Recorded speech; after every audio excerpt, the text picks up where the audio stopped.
Hello there, welcome back to Beauty Bee, and welcome to a probably pretty quick, likely kind of weird update for my year-long project pan. Now, I feel like I've been saying this in every video, but it's usually relevant to all of my videos. I haven't been wearing makeup for most of the last month. For about the last 3 weeks, my face has been a makeup-free zone.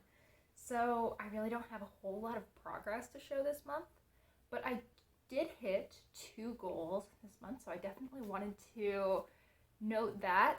And then in the second portion of this video, we're going to talk a little bit about how I might approach reincorporating some of these products once I'm allowed to wear makeup again.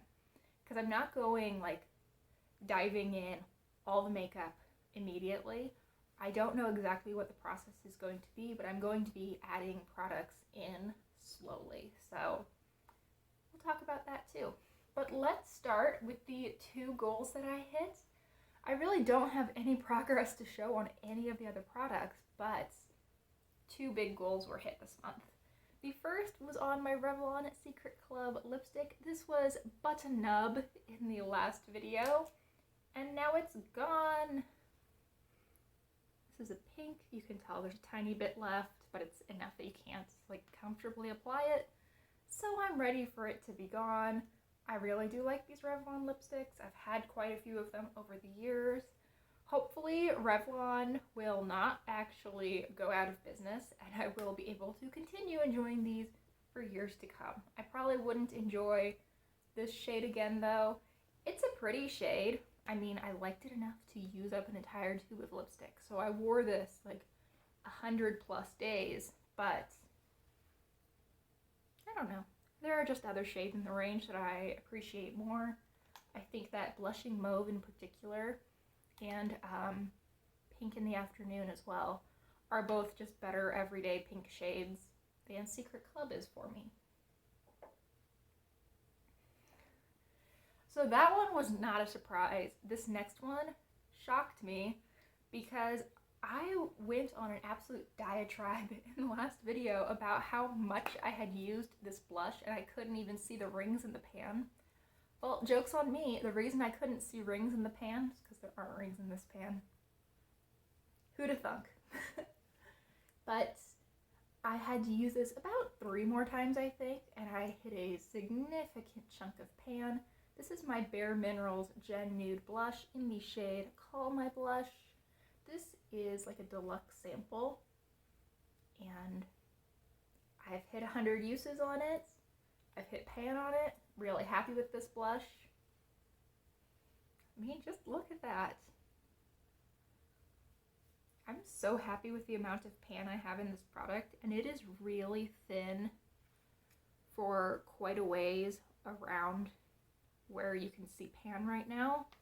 I think that had I been able to continue using this for the rest of August, wanted to say October, really skipping ahead here, I would have actually had a really, really sizable piece of pan to show you today.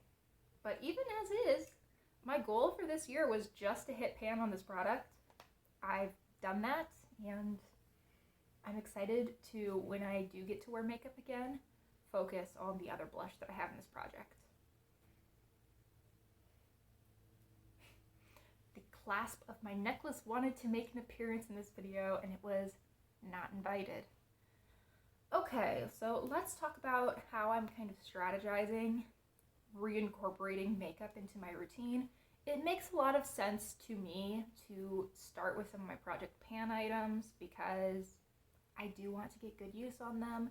It doesn't make as much sense to me to start with, say, my deck of panning items, where most of those items I'm really only aiming to work on them for 2 months. Especially if I'm really slowly incorporating things back, it makes a lot more sense, I think, to go for products that I'm intending to work on for quite a long period of time. So I think that if I was told I could only have like 3 or 4 products to start back, I would probably choose a mascara. Really bothers me just how small my lashes look. I feel like I never look fully awake. which is some really strange conditioning that society's done on us, that women don't look awake to us if they're not wearing mascara. But anyway, moving on. I'd also choose some kind of product to fill in my brows, probably the e.l.f. brow pencil, maybe some kind of eyeshadow, especially if I was told that I could incorporate like one brand or one palette of eyeshadow. I would probably choose a palette where I could use one of those shades to fill in my brows. Then I think the two face products I would likely choose would be my Tarte Park Avenue Princess bronzer.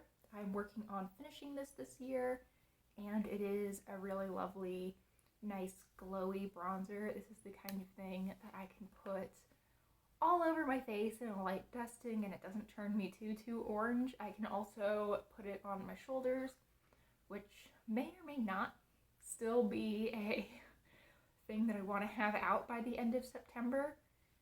It usually doesn't get cold that early here, but we can definitely have some really cold days in October, so who knows. Anyway, I would want to work on this because I really do want to finish this by the end of the year. I just think it would be so cool to have a bronzer out. The other product that I would work on for my project pan would probably be my Physicians Formula All-Star palette. I say my Physicians Formula All-Star palette, but the one product that I would pull in isn't actually from this palette. It is this peachy blush from Wet n Wild. And my goal with this year is also to finish it. And I think you can see I've made really good progress on this year. There are definitely some areas, like the very inner circle, as well as some areas out here, where the product is very thin. I think I could see quite a bit of progress very quickly if I rolled this back in, and that is definitely motivating to me. If I went sort of one more step, I think the next two things that I would roll in from this project would probably be this lipstick. This is Sassy Mauve from Revlon. So same formula as the Secret Club lipstick that I finished. This is just a little bit more of a fall lipstick. It's a little bit darker. It's a little bit more mauve. Just overall, I mean, both of these are the kind of lipstick you could wear any time of year, but if you looked at them side by side, you'd be like, oh, this is the spring version, this is the fall version. And that's how I intended on using it. This is a pretty easy everyday lip color for me. I think that once I get back into wearing makeup, this is probably one that I would want to roll in pretty quickly. Though I do kind of wonder if it might clash a little bit too much with the blush in particular. I mean, I could make it work. That's a really bad swatch of the blush. Well, I just made a mess of that. My pan is really looking messy now, but yeah, I think those might clash a little bit too much, but you know, that's a problem for future Iris to figure out. I would also like to bring in the dark purple eyeshadow. This is from NYX, and I'm working just to hit pan on this deep purple. I feel like it might be looking almost black in the viewfinder, but there you can see, I'm sure. It is definitely a deep matte purple. I would use this more or less as black. I think I would probably use it as an eyeliner. I think that especially if I wasn't wearing a whole lot of other eyeshadow or any other eyeshadow, this would be really convenient to have just to bring some extra interest to my eyes. Additionally, if I'm just wearing eyeshadow right at the lash line, I shouldn't need to use eye primer, and therefore I shouldn't need to set eyeshadow primer, which would knock out another two products.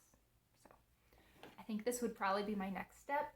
And then the other items that are in my project pan would probably slowly get incorporated None of those are quite as big of a priority or quite as easy of everyday products in my mind to be using every single day. A product that I think I will likely not incorporate back into my routine is this Maybelline City Mini palette. I'm only working on one shade in here, and it is this like mauve pink shade. It's actually just a really light pinky beige. When you look at it outside the context of this palette, it doesn't really look all that pink. It's mostly just a beige, but I've been calling it a pink for the past like 5 years, and I'm not going to change now. But this is the only Maybelline palette I have left. I don't want to waste time testing out if my Maybelline shadows will work for me when I only have one shade that I'm interested in using at all from Maybelline left, and I don't, particularly love this formula. I'm sure that on paper this palette is well past expired. I've had it for probably right around 5 years at this point. So though the performance is still good, I am sure that this is, well, yes, I am very sure this is expired by most guidelines, because this says 24 months on it and I've had it for at least 60. So yeah, I think I'm unlikely to reincorporate this back into my routine. However, I'm going to wait to see what my dermatologist says. If her instructions are very different from what I suspect they will be, maybe I will be using this again. I'm not exactly sure. What a satisfying way to end this video. I don't really know what's going on. Anyway, thank you so much for watching. Kind of a weird update, I know, but I feel like a lot of my videos this month have been a little bit on the strange side. I'm really looking forward to getting back into using makeup in general, and specifically to making some progress on this project. But if I do get back into the swing of things with makeup, and especially if I'm told to focus in on just introducing a couple products at a time, I might have some really, really good progress to show, and that would be super exciting. So thanks again for watching. I hope you enjoyed. Please consider liking and subscribing if you did, and I hope that I will see all of you in my next video. Bye!